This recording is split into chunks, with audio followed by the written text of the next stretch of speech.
একটি বানর সেদিন বিয়েবাড়িতে গেল খাবারের আশায়। দূর থেকে সুগন্ধে তার পেট চোঁ চোঁ করছিল, কিন্তু বিয়েবাড়ির লোকজন তাকে দেখেই চিৎকার শুরু করল, দূর দূর, তাড়াও একে। লাঠি আর ঢিল ছুঁড়ে বানরটিকে তাড়িয়ে দেওয়া হল। অপমানিত ও ক্ষুধার্ত বানরটি চুপচাপ জঙ্গলে ফিরে এলো।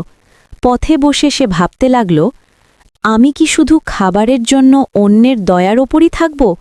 নিজের কিছু করার ক্ষমতা কি আমার নেই?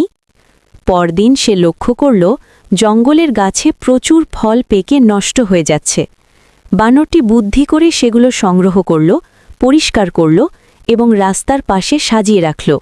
যারা পথ দিয়ে যেত তারা অবাক হয়ে দেখল একটি বানর ফল বিক্রি করছে। প্রথমে লোকজন হাসাহাসি করলেও ফলের মান ভালো হওয়ায় তারা কিনতে শুরু করল। ধীরে ধীরে বানরের ব্যবসা জমে উঠল।